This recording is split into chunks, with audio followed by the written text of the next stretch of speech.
Rain hammered against the pavement of Brooklyn, mixing with the metallic scent of blood. It wasn't the movies. It wasn't a fairy tale. It was the night Haley Bennett decided she was tired of being a victim. She didn't know the old woman cowering in the alleyway was Caterina Moretti, the matriarch of the East Coast's most feared crime syndicate. She didn't know that swinging that rusted pipe would cost her a broken rib and her job. All she knew was that saving that stranger would put her directly in the crosshairs of Dominic Moretti, a man who didn't just own the city, he owned the shadows. And once Dominic owes you a debt, you don't get to walk away. Haley Bennett wiped the grease from the counter of Sal's 24-hour diner for the 100th time that night. Her wrist ached. The clock on the wall, a cheap plastic thing that hummed louder than the refrigerator, read 2:14 a.m. "You're drifting again, Bennett," the manager, Rick, barked from the pass-through window. "Table 4 needs coffee. Move it." Haley didn't argue. She never did. Arguments didn't pay the rent on her studio apartment in Queens, which was already 3 weeks overdue. She grabbed the pot, the dark liquid swirling like her thoughts. She was 24, smart enough to be in law school, but stuck waiting tables because her father's medical bills had drained every cent she'd saved. By 3:00 a.m., her shift ended. She swapped her stained apron for a thin, worn-out denim jacket. It wasn't nearly enough for the November chill biting through New York City, but it was all she had. "See you tomorrow, Rick," she muttered. "Don't be late again, or don't bother coming," Rick replied without looking up from his phone. Haley pushed out into the cold. The N-train station was 6 blocks away. The streets were slick with rain, the street lights reflecting in puddles like distorted halos. She kept her head down, walking briskly, clutching her purse tight against her chest. It was a reflex born of living in the rougher parts of the city. She turned the corner onto 4th Street, a shortcut she usually avoided at night, but exhaustion was making her reckless. Halfway down the block she heard it. A scuffle, a muffled cry. Haley froze. Her instinct screamed, "Run!" Her feet turned to do just that. But then she heard the voice. It wasn't a scream. It was a defiant, guttural growl from an elderly woman. "Get your filth off me." Haley looked toward the mouth of a narrow alley between a pawn shop and a liquor store. 2 men, dressed in dark hoodies, had an elderly woman cornered against a dumpster. One of them had a knife. The blade caught the dim street light, gleaming with malicious intent. The woman was small, dressed in a coat that looked far too expensive for this neighborhood. She was clutching a leather handbag with white-knuckled ferocity. "Just give it up, Grandma," one of the thugs sneered, stepping closer. "Don't make me cut you." "You don't know who you're robbing," the woman spat back. Her voice didn't shake. The thug laughed and raised the knife. Haley didn't think. If she had thought about it, about the knife, about her lack of health insurance, about the fact that she was 5'4" and exhausted, she would have kept walking. Instead, her eyes landed on a loose length of rusted scaffolding pipe lying in the gutter near her feet. She grabbed it. The cold iron bit into her palm. "Hey!" Haley screamed, the sound tearing out of her throat raw and loud. The thug spun around. The one with the knife blinked, confused to see a waitress in a soaking wet denim jacket charging at him. "Walk away," Haley shouted, swinging the pipe to create distance. "Get lost, girl," the second thug growled, pulling a switchblade of his own. "This ain't your business." "Leave her alone." Haley positioned herself between the men and the old woman. Her heart was hammering against her ribs like a trapped bird. The first thug lunged. Haley swung the pipe wildly. It connected with his forearm with a sickening crack. He howled, dropping the knife. But the second man was faster. He tackled Haley, slamming her into the brick wall. The air left her lungs in a painful whoosh. She felt a sharp, stinging sensation across her upper arm as the switchblade grazed her skin. She kicked out, her boot connecting with his shin. He stumbled back, cursing. The old woman didn't cower. While the second thug was distracted by Haley, the elderly lady swung her heavy handbag with surprising force, the metal clasp smashing into the thug's nose. Blood sprayed. Sirens wailed in the distance. The sound was faint but getting louder. "Cops!" the first thug groaned, clutching his broken arm. "Let's go!" They scrambled away, slipping on the wet pavement, disappearing into the dark maze of the city. Haley slid down the brick wall, clutching her bleeding arm. The adrenaline was fading, replaced by a searing pain and the cold seep of rain. The old woman stepped over to her. She didn't look like a victim. She looked like a general inspecting a soldier. She pulled a silk handkerchief from her pocket, monogrammed with a gold M, and pressed it against Haley's wound. "You're a fool," the woman said, her voice raspy but commanded authority. "Brave, but a fool."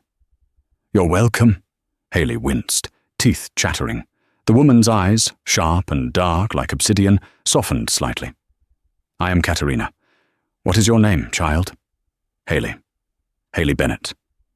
Katerina nodded, as if memorizing it for a file. She reached into her bag and pulled out a plain black business card. There was no company name, no logo, just a phone number embossed in silver. "Take this. If you are ever in a hole you cannot climb out of, you call this number. You tell them Katerina sent you." "I don't want a reward," Haley said, pushing the card back. I couldn't let them hurt you." "It is not a reward," Katerina said, forcing the card into Haley's pocket. "It is insurance. The world is a cruel place, Haley Bennett. Tonight you were the wolf. Tomorrow you might be the sheep. Keep the card." Before Haley could respond, a sleek black Lincoln Navigator screeched to a halt at the curb. Two massive men in suits jumped out, guns drawn, scanning the alley. "Signora!" one shouted, panic in his voice. Katerina waved a hand dismissively. "Put those away, Matteo. The trash has already taken itself out." She looked back at Haley one last time. "Remember, the debt is noted." The men ushered the old woman into the car. The door slammed, and just like that, they were gone. Haley was left alone in the rain, bleeding, holding a black card that felt heavier than it looked. She had no idea she had just saved the mother of Dominic Moretti, the capo of the New York Mafia. 3 days later, Haley's life fell apart. The cut on her arm had gotten infected. Without money for a doctor, she had tried to treat it with peroxide and bandages from the dollar store, but the fever had set in quickly. She missed 2 shifts at the diner. When she walked in on Friday morning, pale and sweating, Rick met her at the door. "Don't bother clocking in," he said, blocking her path. "Rick, please," Haley pleaded, her voice hoarse. "I was sick. I got mugged. Look." She tried to show him the bandage. "I don't care if you got abducted by aliens, Bennett. I told you. No shows, no job. I replaced you yesterday. Get out." He slammed the glass door in her face. Haley stood there for a long minute, watching the customers inside eating eggs and toast, oblivious to her world collapsing. She turned and walked away, the fever making the city swim before her eyes. She returned to her apartment to find an eviction notice taped to the door. Final notice. She had 48 hours to pay $2,400 in back rent and fees, or the sheriff would come to escort her out. She sat on her sagging mattress, the room spinning. She checked her bank account on her phone. $42.18. She had no family. Her father had passed 6 months ago. Her friends from college had drifted away when she had to drop out to care for him. She was completely, utterly alone. Desperation is a cold thing. It starts in the stomach and works its way up to the throat until you can't breathe. Haley looked at the pile of unpaid bills on her tiny table. Then she saw it. The black card. It was sitting on the nightstand where she had tossed it that night. If you are ever in a hole you cannot climb out of. She picked it up. It felt ridiculous. That old woman was probably just eccentric.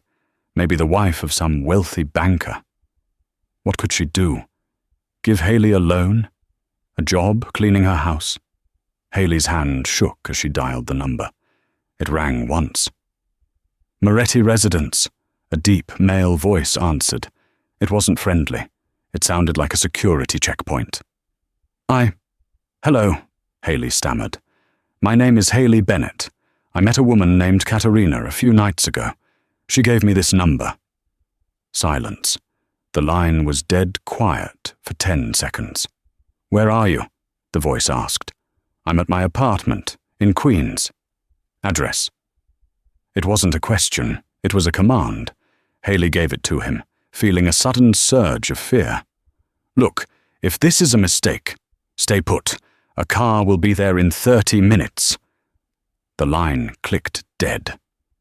Haley stared at the phone. What have I done? 30 minutes later, the same black Lincoln Navigator from the alley pulled up in front of her crumbling apartment building. It looked like a spaceship parked amidst the rusting sedans and graffiti. A man got out. He was tall, wearing a suit that cost more than Haley's entire building. He had a scar running through his left eyebrow and eyes that scanned the street for threats before landing on her. Miss Bennett? He asked. Yes. Get in. Where are we going? Mrs. Moretti requested your presence. Haley hesitated. Every survival instinct she had was screaming, don't get in the car. But then she looked back at her apartment building, at the eviction notice still taped to the door. She had nowhere else to go. She got in. The drive took them out of Queens, over the bridge, and into Long Island. The houses got bigger, the gates taller. Finally, they turned onto a private road in the North Shore. They passed through massive wrought-iron gates, adorned with a crest Haley didn't recognize. The estate was breathtaking, a sprawling stone mansion that looked like it had been transported from the Italian countryside. Manicured gardens, a fountain, and security guards patrolling the perimeter with dogs. The car stopped in front of the main entrance. The driver opened her door. Inside, library, second door on the right. Haley walked up the stone steps, feeling small in her worn sneakers and jeans. The double doors opened before she even touched them. A maid nodded to her and pointed down the hall. Haley walked into the library. It was a cavernous room, filled with the smell of old paper, leather, and expensive scotch. A fire crackled in the hearth, but Katerina wasn't there. Standing by the fireplace, with his back to her, was a man. He was tall, broad-shouldered, wearing a crisp white dress shirt with the sleeves rolled up, revealing forearms corded with muscle and ink. So, the man said, his voice a low baritone that vibrated in the air. You're the girl who thinks she can save the world with a rusted pipe. He turned around. Haley's breath hitched. He was devastatingly handsome, in a way that was almost frightening. Dark hair, a sharp jawline covered in stubble, and eyes the color of storm clouds. But there was a coldness in his face, a ruthlessness that made the temperature in the room drop. I didn't try to save the world, Haley said, finding her voice. Just an old lady. The man walked toward her. He moved with the predatory grace of a panther. He stopped 2 feet away, invading her personal space. He smelled of sandalwood and gun oil. That old lady is my mother, he said softly. I am Dominic Moretti. The name hit her like a physical blow. Even in her world, she had heard the name. Moretti, the family that ran the unions, the ports, the construction firms, the mafia. Haley took a step back. I didn't know. I just want to leave. Dominic stepped forward, matching her retreat. You called the number, Haley. You don't call the number unless you want something. My mother says you saved her life. She says I owe you. He looked her up and down, his gaze lingering on the bandage on her arm and her pale, feverish complexion. He didn't miss a detail. He saw the poverty, the sickness, the desperation. I don't want your money, Haley lied. She did, but not like this. Dominic smirked. It wasn't a nice smile. Everyone wants my money, but my mother, she has this sentimental idea about you. She thinks you have spirit. He walked back to his desk and picked up a file folder. He tossed it onto the coffee table. It slid open, revealing photos. Photos of Haley, walking to work. Her father's grave, her eviction notice. Haley gasped. You stalked me? I investigated you. I don't let strangers near my family without knowing who they are. I know about the debt, the eviction, the fact that you haven't eaten a real meal in 2 days. Dominic leaned against the desk, crossing his arms. So here is the deal. I have a problem, and you need money. My mother is sick. Not the kind of sick that doctors can fix quickly. She needs someone with her, someone she trusts, and for some insane reason, she trusts the girl who fought off 2 muggers with a piece of garbage. You want me to be a nurse? No, I have nurses. I need a companion, someone to watch over her when I can't, someone who isn't on my payroll to kill people. You live here, you eat here, you keep her company, and in exchange, I pay off your debts, all of them. Haley's mind raced. Living in a mafia boss's house? It was suicide. But the alternative was the street. Is that it? Haley asked suspiciously. Just watch her. Dominic's eyes narrowed. My enemies are circling, Haley. They know my mother is vulnerable. If anyone comes for her, you don't fight them with a pipe. You scream. You call me. You are a canary in the coal mine. Do you understand? I'm a human alarm system, she said bitterly. For $10,000 a month, plus room and board, you can be whatever I say you are. Haley looked at the fire, then at Dominic. The heat coming off him was intense. He was dangerous, lethal. But in his eyes, she saw a flicker of something else. Desperation? No, duty. A fierce, burning need to protect his own. I have conditions, Haley said, straightening her spine.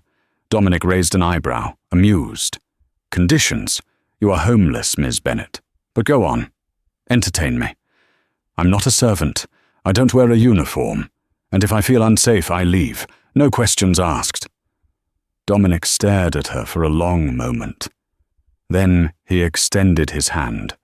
It was large, rough, and engulfed hers completely. Deal, he said. Welcome to the family, Haley. Try to stay alive. The first week at the Moretti estate felt less like a job and more like a fever dream. Haley had been given a room in the East Wing, a space larger than her entire apartment in Queens. It had a 4-poster bed, a balcony overlooking the manicured rose gardens, and a bathroom stocked with soaps that smelled of lavender and money. But Haley wasn't comfortable. She felt like an imposter in her own skin. Her worn jeans and flannel shirts looked ridiculous against the silk wallpapers and marble floors. Her primary duty was spending time with Katerina. The matriarch was recovering from a fall, the official story covering up the attack in the alley. Katerina was sharp, demanding, and surprisingly funny. They played cards, drank espresso that was too strong for Haley, and watched old Italian movies. But the shadow of the house was Dominic. He was a ghost during the day, gone before Haley woke up, dealing with business that Katerina refused to discuss. But at night, his presence filled the mansion. On Thursday evening, the tension came to a head. Haley was in the kitchen, trying to make a sandwich. She hated asking the staff for food. It made her feel helpless. She was rummaging through the massive stainless steel refrigerator when the room suddenly went silent. She turned around. Dominic was standing in the doorway, leaning against the frame. He was wearing a black dress shirt, unbuttoned at the collar, looking exhausted and dangerous. "We have a chef," Dominic said, his voice flat. "Jean-Luc is paid 6 figures to ensure you don't have to scavenge like a raccoon." Haley flushed, setting the jar of mayonnaise on the counter. "I know how to make a sandwich, Dominic. I don't need a chef to slice bread for me." Dominic walked into the room. The kitchen was massive, but he somehow made it feel small. He poured himself a glass of water, his movements precise. "You are part of the household now. You act like it. When you dress like a vagrant and eat standing over the sink, it reflects poorly on me." "I didn't ask to be part of your household," Haley snapped, the fatigue of the week catching up to her. "I'm here because I owe money, and you need a babysitter. Don't confuse desperate gratitude with loyalty." Dominic froze. He turned slowly, setting the glass down. He walked toward her until he was inches away. Haley had to crane her neck to look him in the eye. "You think you understand what is happening here?" he said, his voice dropping to a low rumble. "You think this is a game? Yesterday, I had to authorize a payment to a rival family just to keep them from asking why my mother hasn't been seen in public. I am holding back a flood, Haley. I don't need you adding to the pressure." "Then let me go," she challenged, though her heart hammered against her ribs. "I can't," he said, and for a second the mask slipped. He looked trapped. "She likes you. You're the only one she doesn't think is trying to kill her for an inheritance." He sighed, running a hand through his dark hair. "There is a dinner tonight. A business associate. You will attend." "Me? Why?" "Because if I hide you, they will think you are a weakness. If I parade you, they will think you are a conquest. I need them to think you are significant." "A conquest?" Haley scoffed. "You want them to think we're sleeping together?" Dominic looked her up and down, his gaze lingering on her lips for a fraction of a second too long. "It would be the most believable lie I've told all year. Be ready at 7. There is a dress on your bed." He turned and left before she could throw the mayonnaise jar at him. The dinner was a disaster of opulence. The guest was a man named Victor Russo, a slick construction magnate with cold eyes, accompanied by his wife, a woman who looked like she was made of porcelain and diamonds. Haley wore the dress Dominic had provided, a stunning, floor-length emerald gown that fit her curves as if it had been sewn on her body. When she had walked down the grand staircase, Dominic had stopped talking mid-sentence. His eyes had darkened, tracking her movement with an intensity that made her knees weak. But at the table he was cold.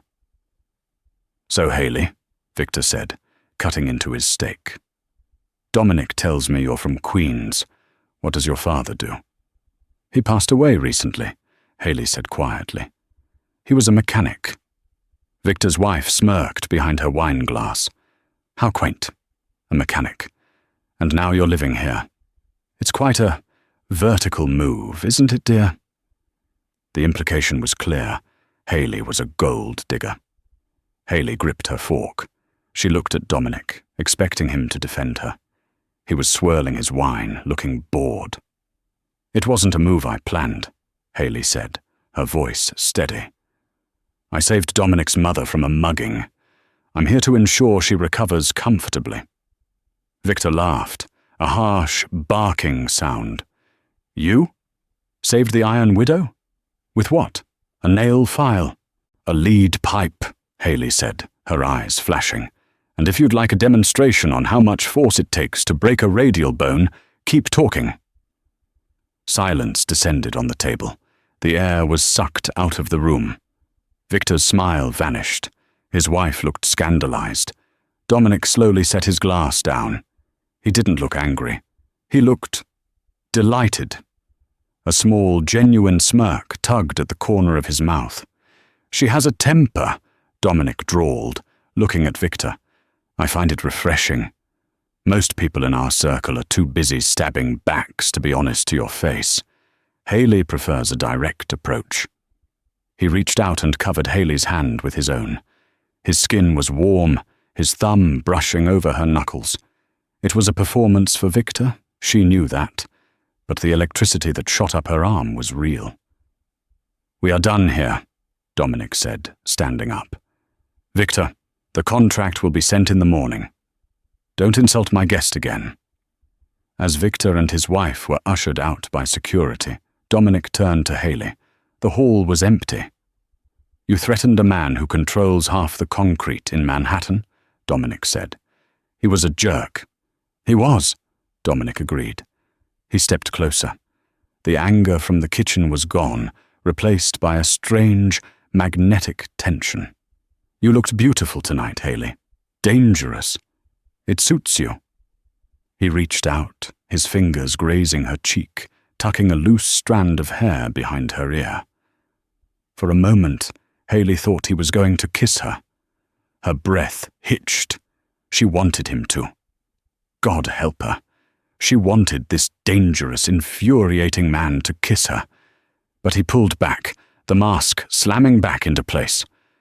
"Go to bed," he whispered roughly, "before I do something we both regret." 2 weeks later, the bubble burst. Hayley had settled into a routine. She and Katerina had become genuinely close. The older woman told her stories of the old country and the early days of the business, painting a picture of a life that was as bloody as it was loyal. Hayley began to understand Dominic better. He was a product of a violent history, a man bred to be a king in a world of wolves. On a Tuesday morning, Katerina had a scheduled appointment with a heart specialist in the city. Usually, the doctor came to the estate, but the specialist required equipment that couldn't be transported. Dominic was on edge. "I don't like it." He paced the foyer, checking his pistol before tucking it into his shoulder holster. "The chatter on the street is loud. Someone is making moves on the docks." "It is just a checkup, Dom," Katerina said, adjusting her hat. "Stop hovering. You make me nervous." "I'm coming with you," Dominic stated. "Matteo will drive the lead car. I'll drive you and Hayley. Luca takes the rear." They took the armored SUV. Hayley sat in the back with Katerina, while Dominic drove. The windows were tinted and bulletproof, the doors heavy as bank vaults. The ride into Manhattan was tense. Dominic's eyes flicked constantly to the rearview mirror. Hayley watched him, the line of his shoulders, the way his hands gripped the leather steering wheel. Since the night of the dinner, they had avoided being alone together. The tension between them was a taut wire, ready to snap. They were crossing a bridge, the steel girders flashing by, when it happened. A garbage truck, idling in the right lane, suddenly swerved. It slammed into the lead car, Matteo's sedan, pinning it against the guardrail with a screech of tearing metal. "Head down!" Dominic roared. Hayley threw herself over Katerina, just as the rear window of their SUV shattered. The bulletproof glass spider-webbed, but held. "Hold on!" Dominic slammed the accelerator. The SUV's engine roared like a beast. He spun the wheel, clipping the back of the garbage truck and mounting the sidewalk to get around the wreckage. "They're boxing us in!" Dominic shouted into his earpiece. "Luca, status!" "Taking fire, boss! 3 shooters on bikes!" Luca's voice crackled over the radio, followed by the sound of automatic gunfire. Hayley's heart was in her throat. This wasn't a movie. The sound of bullets hitting the armored chassis was like hail on a tin roof, loud and terrifying. 2 motorcycles weaved through traffic, riders dressed in black with submachine guns. One pulled up alongside Hayley's window. She saw the muzzle flash. Dominic swerved hard to the right, ramming the motorcycle. The rider went flying, tumbling across the asphalt. "Is everyone okay?" Dominic yelled, his voice tight with controlled panic. "We're fine," Haley shouted back, keeping Katerina's head down. "Just drive." "I can't shake the tail," Dominic growled. "I need to get off the bridge." He took the next exit at dangerous speed, the tires squealing. They plunged into the industrial district, weaving through warehouses. But a black van cut them off at an intersection, blocking the road. Dominic slammed on the brakes. The SUV skidded to a halt. "Stay down," Dominic ordered. He unbuckled his seatbelt and drew his gun. "Lock the doors. Don't open them for anyone but me." "Dominic, no!" Haley screamed, reaching for him. He looked back at her. His eyes were wild, fierce. "Protect my mother, Haley." He kicked his door open and rolled out, using the door as a shield. Gunfire erupted immediately. Haley peered over the seat. 4 men were advancing from the van. Dominic was returning fire, his aim deadly precise. He dropped one man, then another. But he was pinned down. Katerina was hyperventilating, clutching her chest. "My pills," she gasped. "Bag." Haley fumbled for the handbag on the floor, finding the nitroglycerin. She slipped a pill under Katerina's tongue. "Breathe, Katerina. Look at me. Breathe." Outside, the shooting stopped for a second. Haley looked up. One of the attackers had flanked Dominic. He was coming around the rear of the SUV. Dominic didn't see him. Haley didn't think. It was the alleyway all over again. "Dominic! Behind you!" she screamed, pounding on the window. Dominic spun around just as the man raised a shotgun. Dominic fired twice. The man dropped. But the distraction cost him. A bullet from the van grazed Dominic's shoulder. He grunted, stumbling back against the car, blood blooming on his white shirt. "No!" Haley cried. She saw Dominic slide down, clutching his shoulder, his gun still raised but his grip weakening. The last attacker was moving in for the kill. Haley looked at the driver's seat. The keys were still in the ignition. "Stay here," Haley told Katerina. "Haley, don't!" Haley scrambled into the front seat. She threw the SUV into reverse. She slammed her foot on the gas. The heavy vehicle shot backward. The attacker, focused on Dominic, didn't hear the engine roar over the ringing in his ears until it was too late. The SUV clipped him, knocking him flat onto the pavement. Haley slammed the brakes, shifted to drive, and pulled the car alongside Dominic. She unlocked the passenger door and shoved it open. "Get in!" she screamed. Dominic looked at her, dazed, blood dripping down his arm. He scrambled into the passenger seat. "Drive," he groaned. Haley peeled out, tires smoking, leaving the carnage behind. She drove like a maniac, running red lights, her hands shaking so hard she could barely hold the wheel. Where did you learn to drive like that?" Dominic rasped, pressing a hand to his bleeding shoulder. "Video games," Haley lied breathlessly, tears streaming down her face. "And Queen's drivers are aggressive." She glanced at him. His face was pale, sweat beading on his forehead. "You're shot," she whispered. "Just a graze," he gritted out. He looked at her, really looked at her, with a mixture of shock and awe. "You came back. You could have driven away." "I told you," Haley said, her voice trembling. "I'm not just a companion. I'm part of the damn household." Dominic let out a weak, pained laugh. He reached over with his good hand and placed it on the back of her neck, squeezing gently. His thumb stroked the pulse point behind her ear. "You're crazy," he murmured, his eyes closing. "Completely crazy." "Don't you dare pass out on me, Dominic Moretti," she warned, choking back a sob. "I don't know the way to the hospital." "Not the hospital," he whispered. "Go home. We have a doctor." Haley drove. She drove with the focus of a soldier, the adrenaline keeping the fear at bay. But as she navigated the streets, she realized something had changed. The line had been crossed. She wasn't just an employee anymore. She had spilled blood for this family. She had saved the king. And as Dominic's hand rested on her neck, heavy and warm, she knew she was in too deep to ever get out. The estate was a fortress in lockdown when Haley skidded the battered SUV through the gates. Security teams swarmed the vehicle before the engine even died. "Get the doctor, now!" Haley screamed as she jumped out, her clothes stained with Dominic's blood. Men in suits pulled Dominic from the passenger seat. He was pale, his white shirt now a deep, soaking crimson. But he was conscious.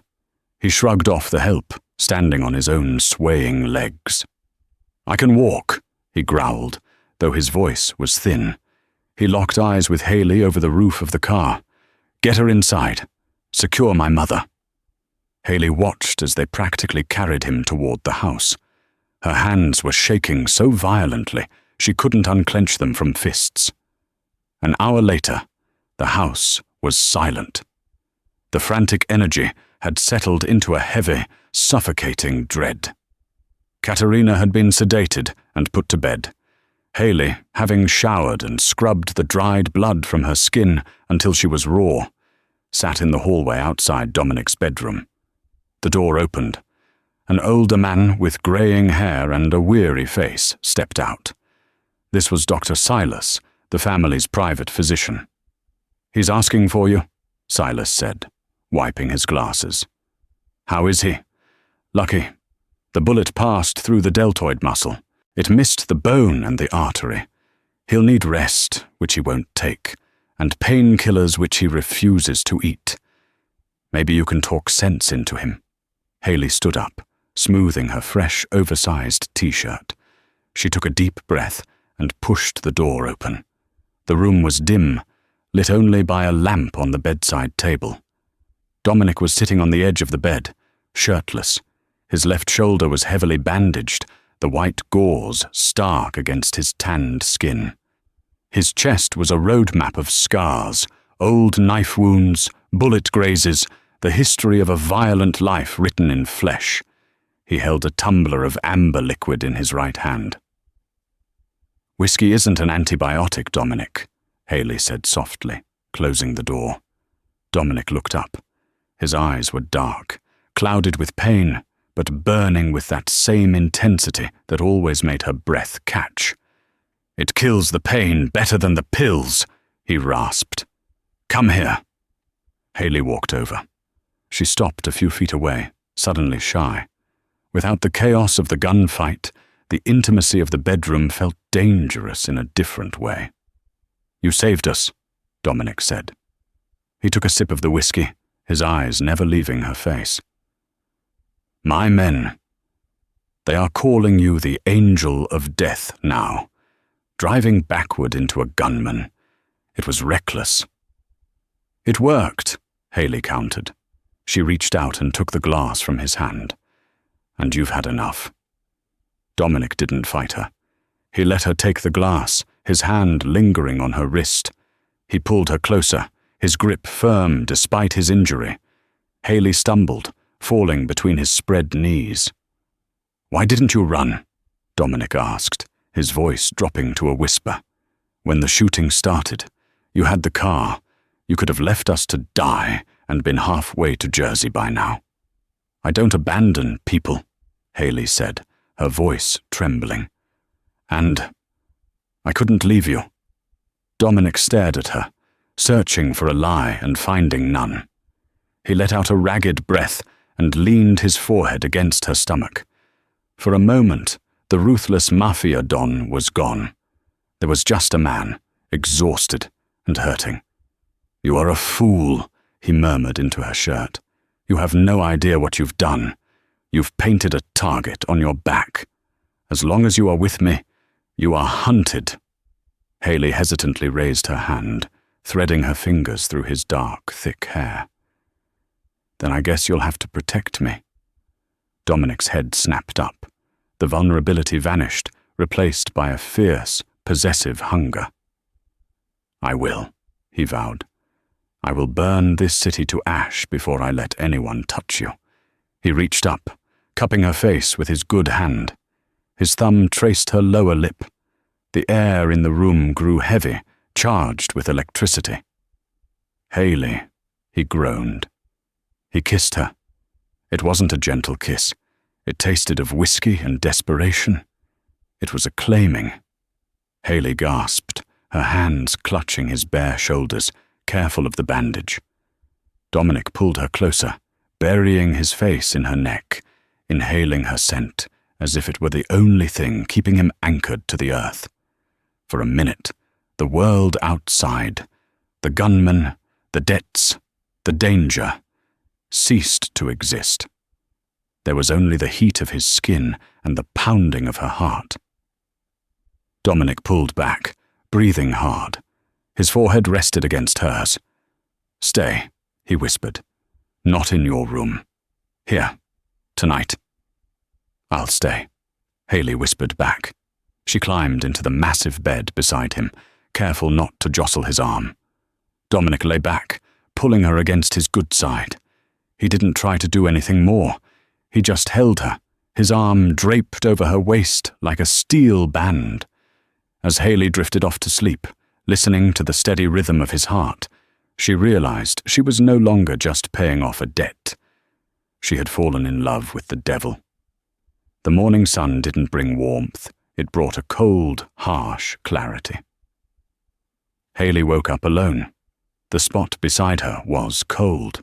She sat up, panic flaring for a second before she saw the note on the nightstand. "Stay in the room. Don't open the door for anyone but me or Silas." "Dee," she showered and dressed, the memory of the kiss making her cheeks burn. But the reality of their situation crashed down when she looked out the window. The estate grounds were swarming with armed men. More than usual, they were patrolling with assault rifles. This was war. Around noon, the door clicked open. It wasn't Dominic. It was a man Haley recognized from the house staff, Bruno. He was the head of the household staff, a quiet, balding man who usually managed the cleaners and the kitchen supplies. He was carrying a tray of food. "Mr. Moretti asked me to bring you lunch, Miss Bennet," Bruno said, smiling politely. "Where is he?" Haley asked, eyeing the tray. She was starving. "In the study, with the capos. It is tense." Bruno set the tray down. "Please, eat. You need your strength." "Thank you, Bruno." He bowed and left. Haley sat down to eat the pasta, but something felt off. She picked up the fork, then paused. Dominic's note. "Don't open the door for anyone but me or Silas." Bruno wasn't Silas. Haley stood up, her heart beginning to race. Why would Dominic send Bruno? Dominic was paranoid. He wouldn't send a house manager to a secure room unless... She walked to the door and tried the handle, locked from the outside. She went back to the tray. She lifted the glass of water. There was a faint, almost imperceptible residue at the bottom of the glass. Powder. Haley's blood ran cold. She moved to the bathroom and poured the water down the sink. She flushed the pasta down the toilet. She needed to get out. She went to the balcony. It was the second floor, a 20-foot drop to the garden, but there was a trellis covered in ivy. Haley didn't hesitate. She climbed over the railing, her sneakers finding purchase on the wooden lattice. She scrambled down, scraping her hands, and dropped into the bushes below. She stayed low, moving through the garden toward the back of the house where the study was located. She could hear shouting coming from the open French doors. Haley crept closer, hiding behind a stone statue of a lion. Inside the study, Dominic was standing behind his desk. He was wearing a fresh shirt, his arm in a sling. 3 men were standing before him, Luca, Silas, and a man she didn't know. "The route was leak-proof," Dominic was roaring, slamming his good hand on the desk. "Only 4 people knew the time. Me, my mother, you, Luca, and Carlo." "It wasn't me, boss," Luca shouted, sweating. "I took a bullet for you. And Carlo is in Italy," Dominic snapped. "So how did they know which SUV she was in? The windows are tinted. They went straight for the second car." Haley's mind raced. The windows were tinted. You couldn't see inside. Unless the car was marked. She remembered something. Yesterday, before they got in the car, she had seen Bruno polishing the door handles. He had been rubbing the handle of the rear passenger door, the exact spot Katerina sat, with a strange intensity. At the time, she thought he was just being thorough. But when the motorcycle pulled up, the gunman hadn't hesitated. He aimed right for that door handle. Haley ran! She burst through the French doors, startling the men. Guns were drawn instantly. "Don't shoot!" Dominic yelled, stepping in front of her. "Haley, what the hell are you doing?" "It's Bruno!"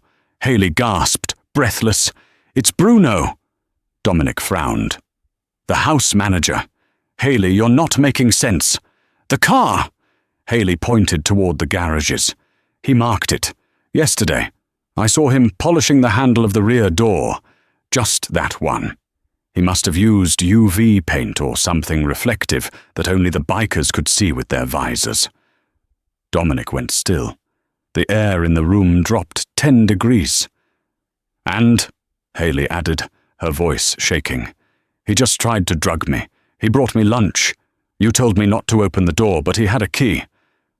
Dominic looked at Luca. "Find him. Now." Luca ran out of the room, radioing the security team. "If you are wrong," Dominic warned, turning to Haley, "I'm not." 10 minutes later, Luca returned, dragging a bloodied and bruised Bruno. The quiet, balding man looked terrified. Dominic walked around his desk. He pulled a handgun from his waistband. He didn't look like the man who had held her the night before. He looked like a monster. "Check his pockets," Dominic ordered. Luca rummaged through Bruno's jacket and pulled out a phone, a burner. "Read the last text," Dominic said. Luca unlocked it. "Sent 10:00 a.m. yesterday. Package in vehicle 2, marked with IR tape. Go." Silence. Dominic stared at Bruno. 20 years, Dominic said softly. "You served my father. You watched me grow up. Why?" Bruno spat blood on the expensive rug. "Russo pays better, and he doesn't treat us like furniture." Dominic nodded slowly. He looked at Haley. "Turn around," he told her. "What?" "Turn around, Haley. Look at the wall." "Dominic, you don't have to." "Turn around," he roared. Haley turned, facing the bookshelf, her hands covering her ears. She squeezed her eyes shut. Bang! The sound was deafening in the enclosed space. Haley flinched, a sob escaping her throat. She heard a heavy thud as a body hit the floor. "Clean this up," Dominic said, his voice void of any emotion. "And send a message to Victor Russo. Tell him I'm returning his employee." Haley felt a hand on her shoulder. She flinched away, spinning around. Dominic was standing there. He had holstered the gun, but there was a spray of blood on his cheek. "I told you," Dominic said, his eyes cold and dead. "This isn't a fairy tale, Haley. There are no knights here. Only survivors." He reached out to touch her, but then stopped, looking at his own hand as if realizing it was tainted.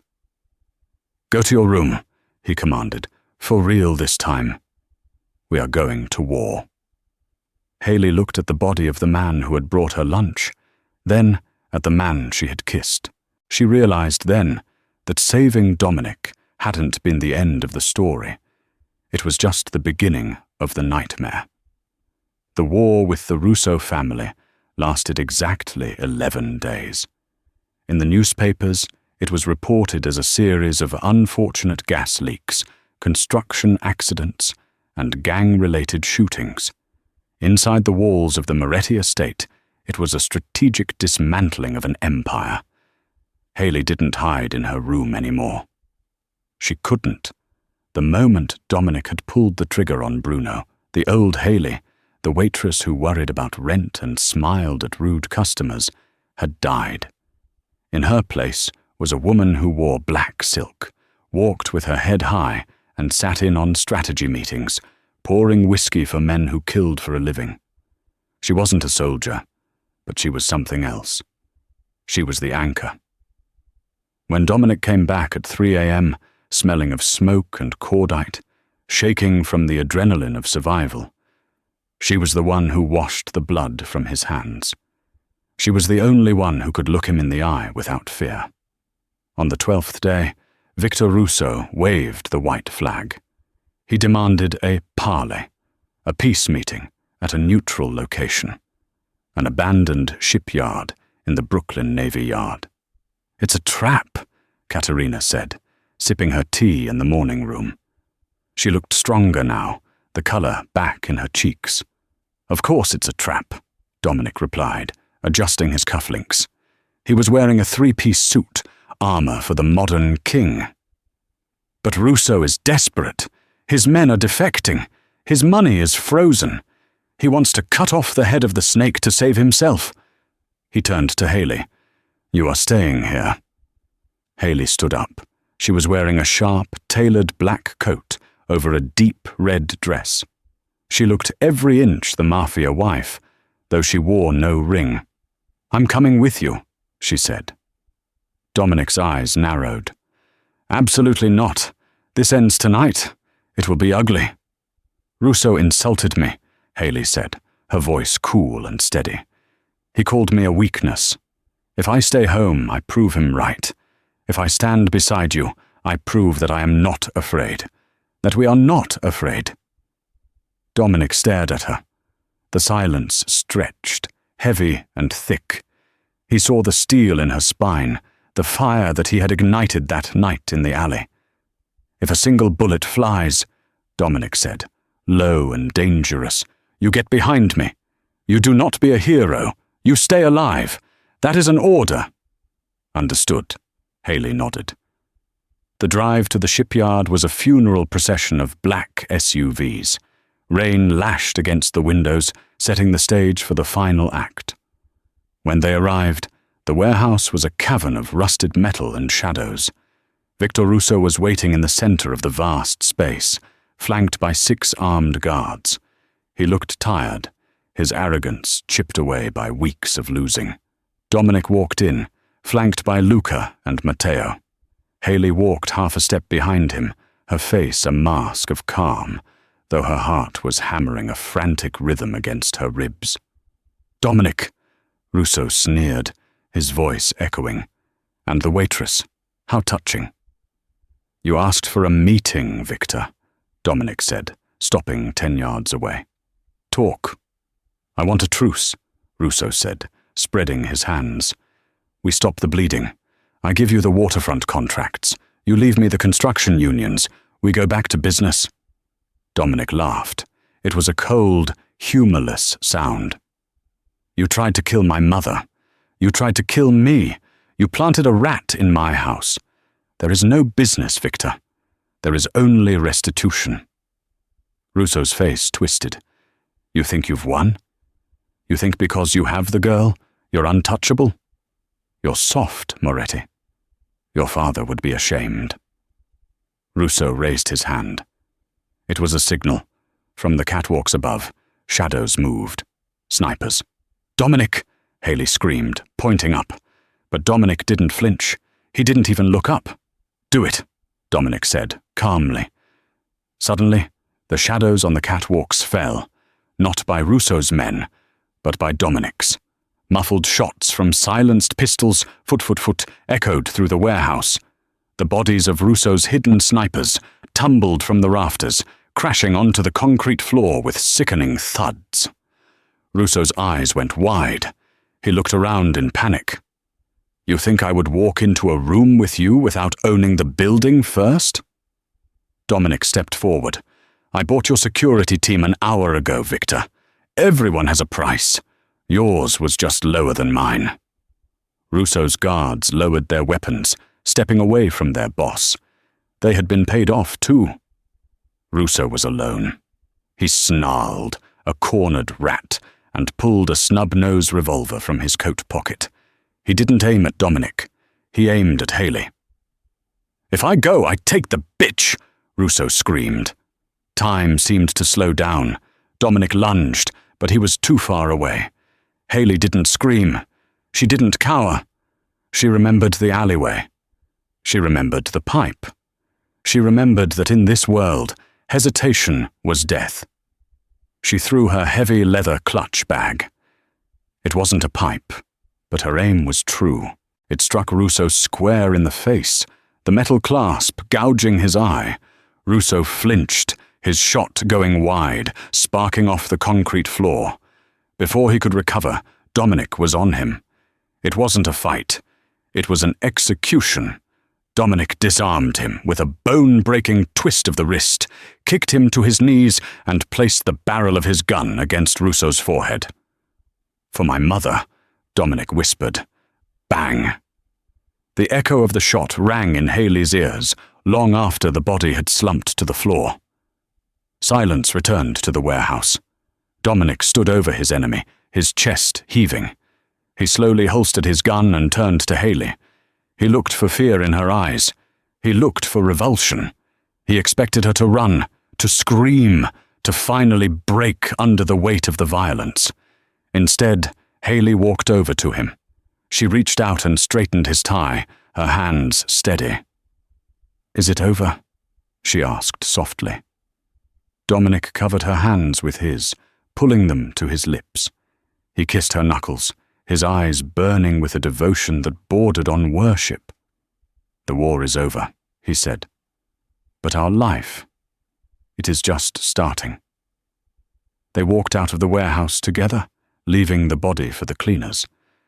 The rain had stopped. The clouds were breaking, revealing the city lights of New York shimmering across the water. Back at the estate, the mood was celebratory, but Dominic and Haley retreated to the balcony of his bedroom. Dominic leaned against the stone railing, looking out at his kingdom.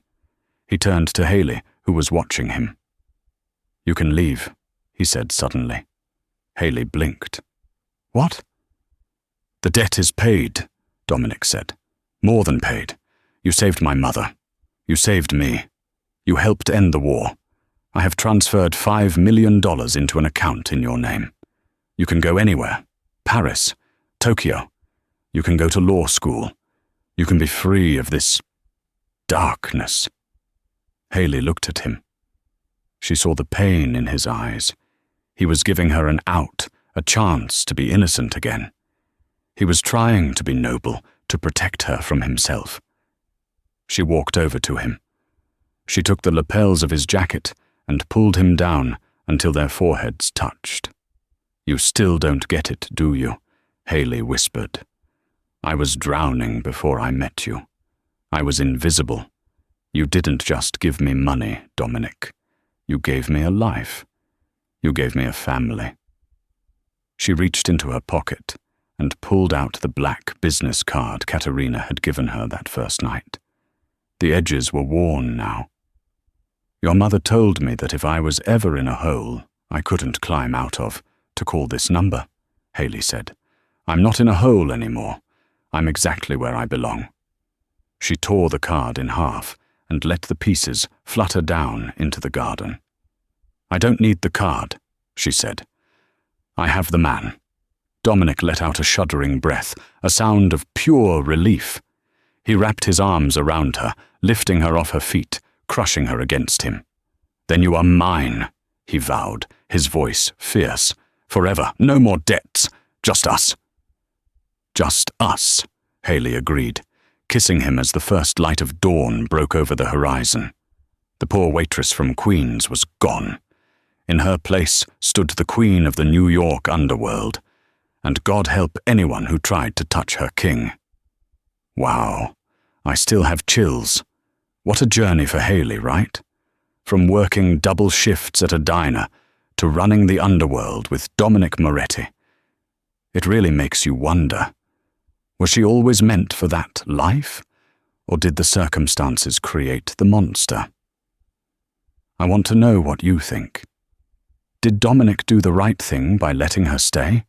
Or should he have forced her to leave for her own safety? And honestly, that moment in the warehouse with the clutch bag, iconic. If you enjoyed this story and want more romance dramas with twists, betrayal, and dangerous love, please hit that like button. It really helps the channel.